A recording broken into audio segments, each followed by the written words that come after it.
Welcome to Banjo Strings and Drinking Gourds, How America Culture Came to Be, the podcast at the Frontier Culture Museum of Virginia. I'm Alex.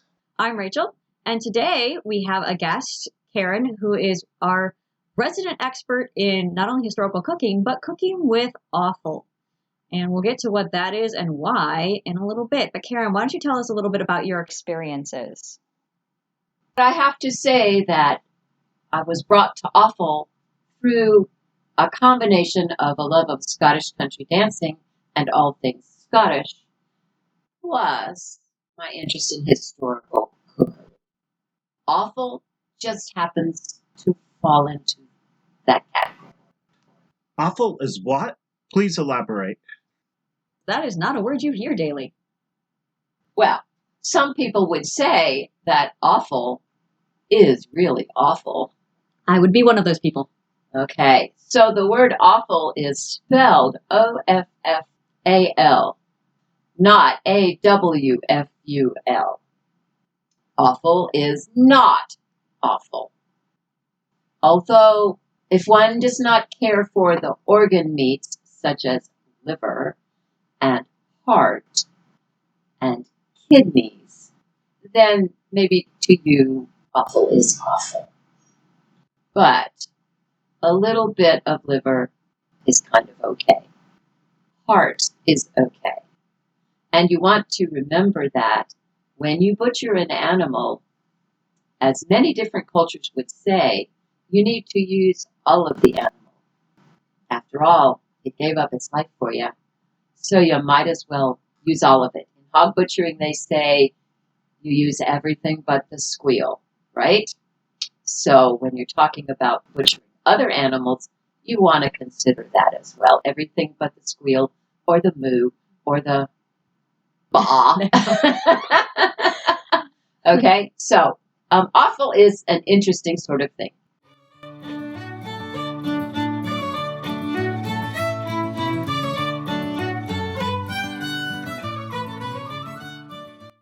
I love haggis, but what is it actually, Karen?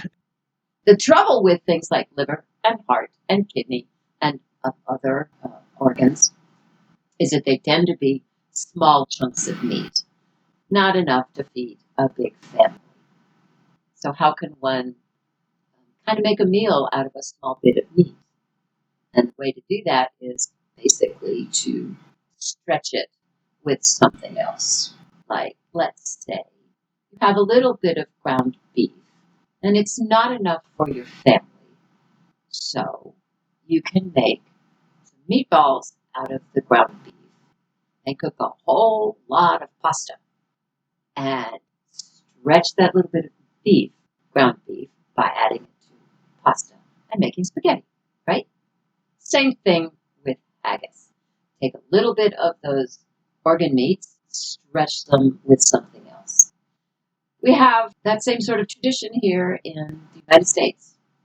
Anybody ever heard of scrapple? Ah, yes. Or in Pennsylvania, the Pennsylvania German term would be something perhaps like Panhas. Same sort of thing.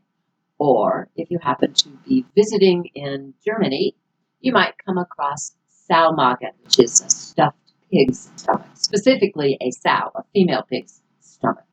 The same basic idea, where the stomach serves as a cooking utensil or pot, just like with haggis, where the stomach serves as the container for the filling, so to speak. I quote, "To a haggis, fair fa your honest sonsy face, great chieftain, oh, the puddin' race." That's just the first two lines of Robert Burns' famous poem, To a Haggis. And I apologize for my total lack of a good Scots accent. But in Burns's poem, he calls Haggis the chieftain of the puddin' race because haggis, just like sausage, really falls under the category of puddings, historically speaking. So sausage is stuffed in intestines, generally speaking the small intestines, whereas the large intestines, which are larger and hold more filling, those are generally called puddings. So you could make haggis in a large intestine, but that's not what's traditionally done. What's traditionally done is the stomach. In Scotland, the animal that is traditionally used to make haggis is sheep. But if you dig around in old cookbooks from the 17th and 18th and 19th centuries, you'll find pig's haggis, and beef haggis, and sheep haggis, of course.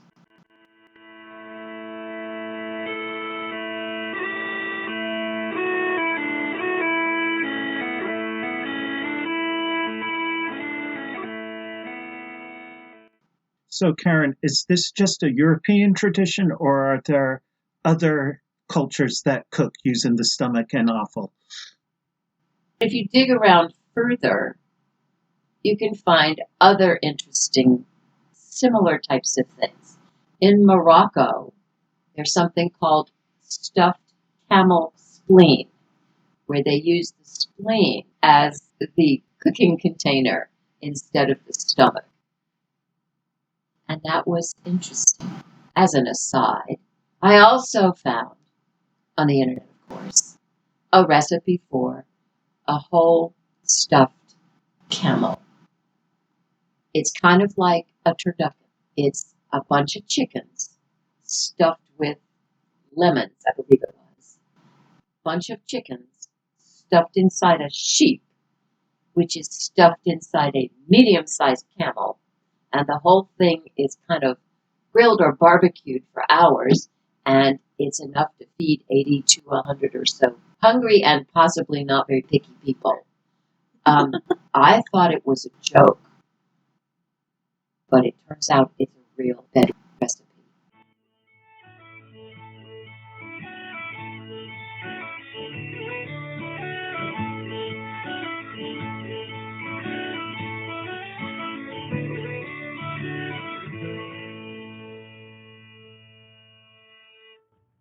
So a lot of these are kind of anathema to modern, definitely American cooking. And we don't see a lot of use for the organs. It fades out relatively quickly in cookbooks anyway. So would there be more of a folk tradition with this, that people just know how to cook it? I think that the interest in organ meats goes through cycles. At one point in history, possibly the Middle Ages or the 1500s, I don't quite remember, they were considered to be real treats. And so the wealthy upper class enjoyed them.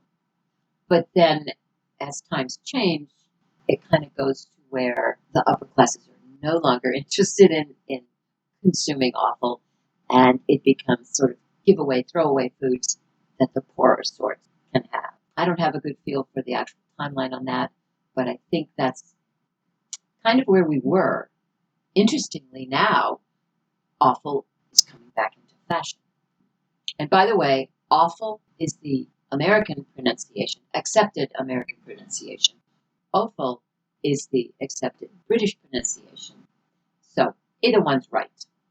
And of course, in Britain, you've got blood sausage, blood pudding, you've got a lot more use of the organ meat, which is, again, very interesting to me that it just kind of falls by the wayside for modern American palates. I'm going to hypothesize here that in Europe, there is more of a tradition of the lower classes not having so much real meat to eat and being more likely to be forced to enjoy the organ meats. Liver dumplings in Germany, kidney and steak pie, where you stretch out the steak with some kidneys in Britain. Here in the United States, there's some evidence that when folks came from Europe, they kind of had this little awakening like, hey, I can eat all the meat I want to here. Nobody's telling me I can't. I can raise all the animals I want. I've got more land, a place to raise them. I can butcher them. I don't have to sell them to pay my rent because I own the land. I can eat all the meat I want. There is some evidence that Germans in particular kind of came to the colonies and all of a sudden were eating meat 3 times a day, which those peasant farmers had not been able to do back in their home village in the Rhineland-Palatinate region. So I think that in Europe and Britain, perhaps there may still be this sort of traditional, historical, we have to eat every part of the animal, and that includes the organ meats. Whereas here in the United States, we didn't have to do that because we could eat real meat. That's just a hypothesis. And of course, like you said, back to the cycles, of course, in haute cuisine now, you see sweetbreads everywhere coming back. And lard is coming back. Yes. So again, it's very interesting, like you said, about the cyclical nature of what's in vogue. Right.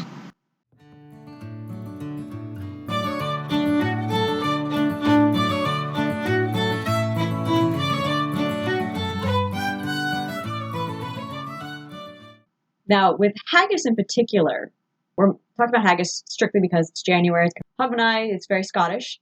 Why is that kind of a celebratory food for this time of year? It's celebratory in January pretty much because of Robert Burns. Rabbie Burns. Robert Burns was a son of a tenant farmer, born in Ayrshire, Scotland, on the western side of Scotland, the southern side of Scotland, the lowlands.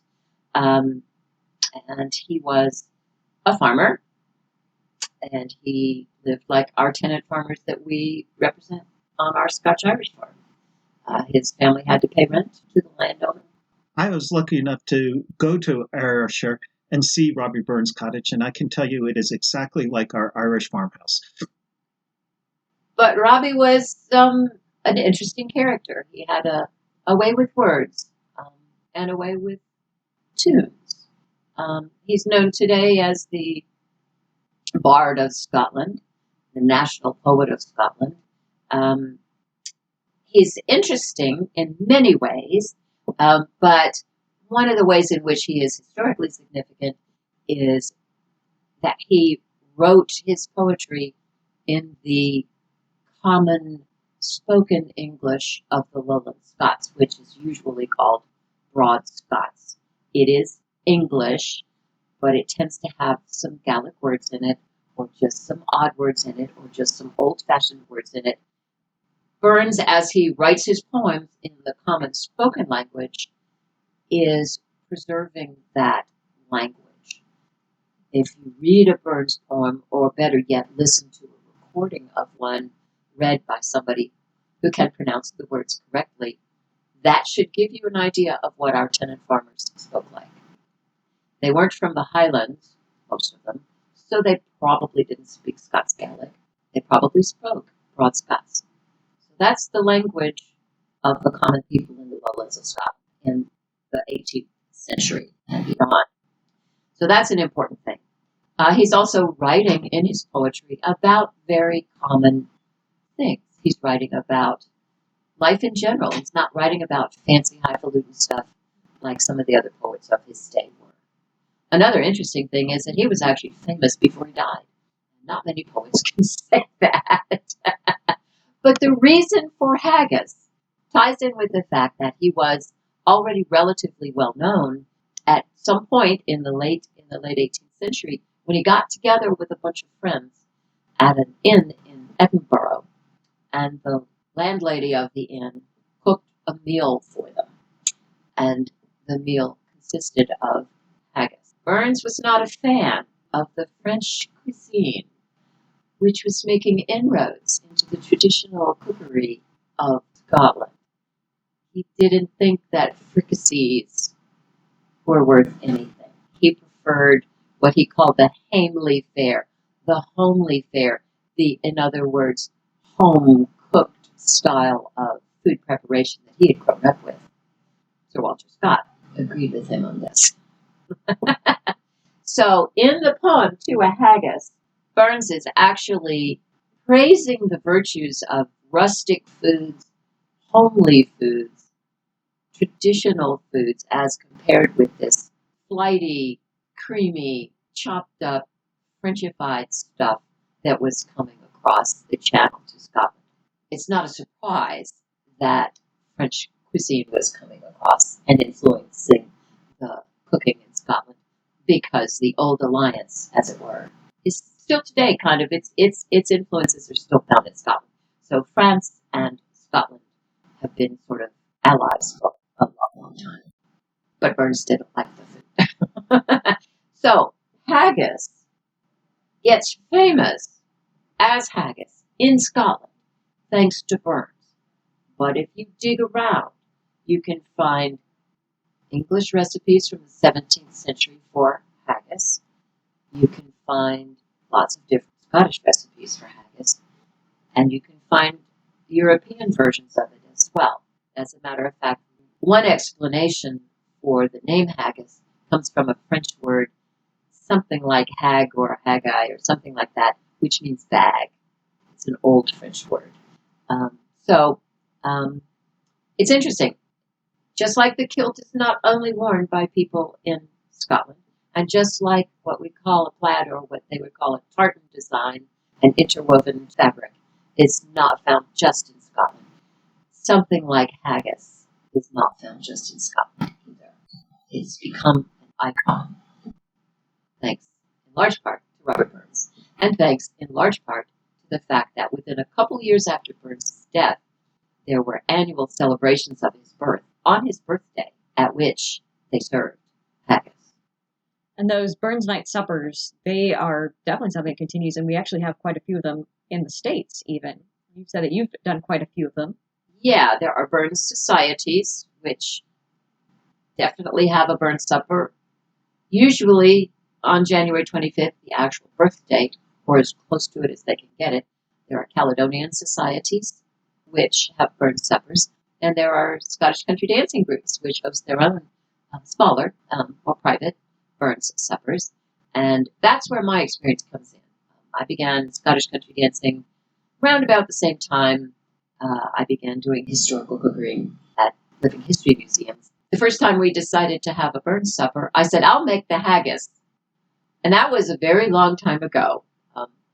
I've made at least one haggis every year for about at least 40 years. In the early days, I didn't have access to a stomach of any sort. You can cook haggis in a pudding cloth, just like you would custard or pudding.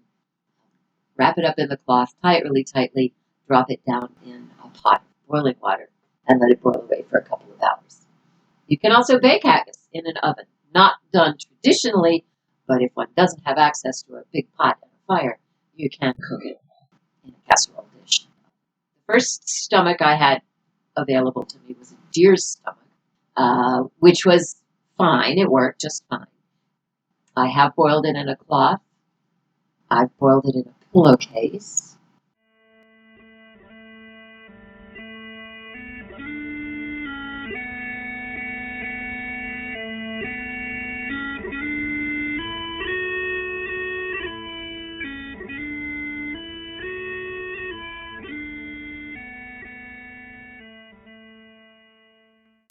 Is it easy to cook haggis? It seems pretty straightforward. You just plop everything into a stomach and just boil it, or can things go amiss? One famous time, I think it was a deer stomach, whoever had shot the deer didn't butcher it very carefully, and there was a hole in the stomach. It goes with the territory when you're working with stomachs. Butchers don't care about the stomachs, I've found. But I have to sew up the hole.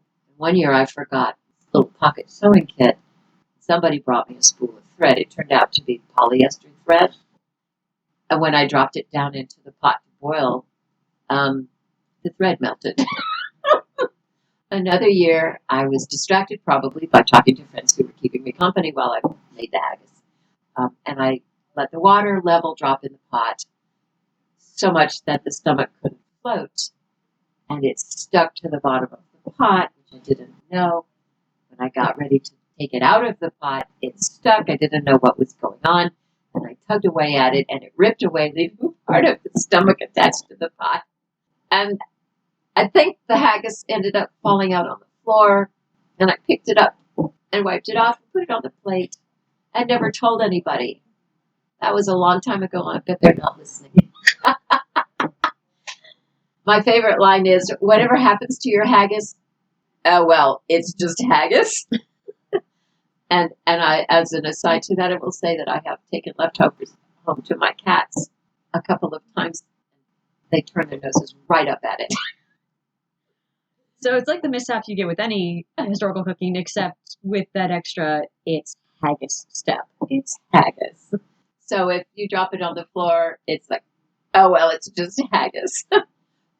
One sideline of this is, once I figured out how to access sheep's stomachs, I confess to being a hoarder of sheep's stomachs. I get 3 or 4 at a time. I clean them out. I pack them with salt, and I pack them up in double layers of plastic bags, and I keep them in my freezer. I also discovered early on in my career here at the Frontier Culture Museum that sheep's liver is actually much tastier. Probably one of my favorite experiences here at the museum was, I think I'd only been here a couple of years, and it was decided that we needed to butcher a sheep, and they were going to butcher it here at the farm. So the English farm butchered a sheep, and I said, if you're going to do that, I'm going to be in the kitchen, and I'm going to make haggis. And I did. So I got the stomach straight from the sheep. I got the liver and the heart straight from the sheep and cooked it. It was a smaller one. I didn't do a great huge one. And I discovered that sheep's liver is much better than beef liver. It is a milder taste. It's hard to find sheep's liver and sheep's heart. Heart was in there too. Hard to find. So when I find them, I hoard them too. They're in my freezer. Yes, I remember that well, and it was a very good haggis. Now I'm leaving out a couple of other ingredients in my haggis. So haggis contains, traditionally, the liver, the heart, and the lights or lungs of the animal. In addition, there is some kind of a grain, and traditionally in Britain this would be oats, onions, salt, and pepper, the broth that you boiled the meat in, because you boil it first, and then you chop it up finely, and save that broth so you can add that broth so that your mixture is sloshy enough. And I like to put in wine. I like to put in nutmeg and mace, 2 spices which are not often used these days for meats, but in the 17th and 18th century were quite a characteristic signature of an early meat dish.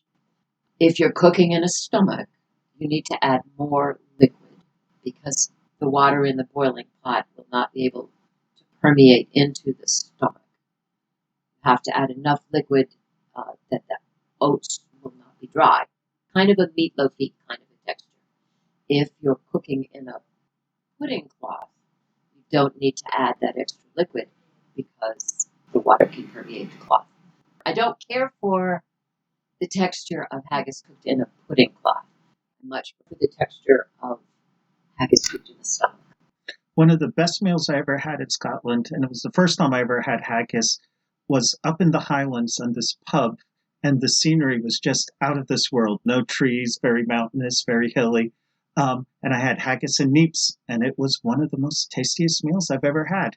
Then I found out what was in haggis, and that really was one of the last times I've had haggis.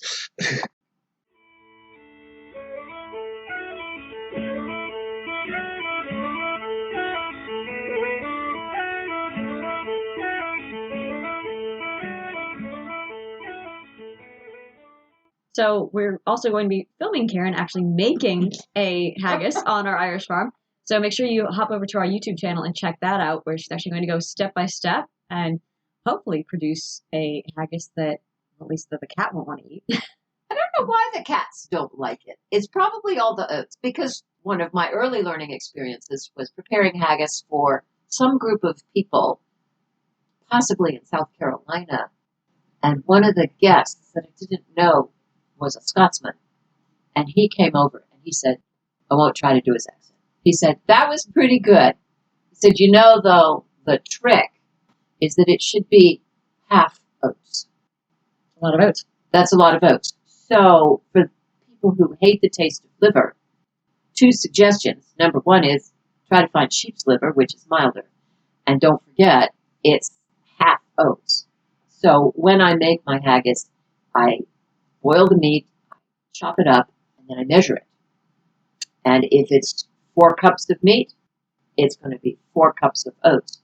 But then on top of that is the onion and the broth and the wine and other things. So it's, and a lot of the recipes call for a piece of good beef. So there may well be just like a piece of like sirloin in there ground up as well. So liver doesn't make up as much a percentage of the total as you think it would. And the lungs or lights make up absolutely 0 of any haggis I make. Because I figure if the butchers won't give me the lungs, FDA regulations, I don't want to eat the lungs. That is a very good point. So no lungs in my haggis. All right. Well, thank you, Karen. I hope everyone decides to go and try to make your own haggis. Possibly not in a sheep's stomach. But other than that, I think we'll end with, here's the last verse of Burns's address to the haggis. Ye powers wha make mankind your care, and dish them out their bill of fare. Old Scotland wants nae skinking ware that jouts in luggies. But if ye wish her grateful prayer, gie her a haggis. So we hope you enjoyed Banjo Strings and Drinking Gourds. We bring you historical episodes twice a month. You can check out the Frontier Culture Museum online at frontiermuseum.org, on Facebook and Instagram. You'll find background on all the farms at the museum, information on upcoming events, and so much more. If you enjoyed listening to this podcast, please consider visiting the website and clicking the Donate button. Donations to the American Frontier Culture Foundation support programs like field trips, summer camps, and special events. We greatly appreciate it. See you next time.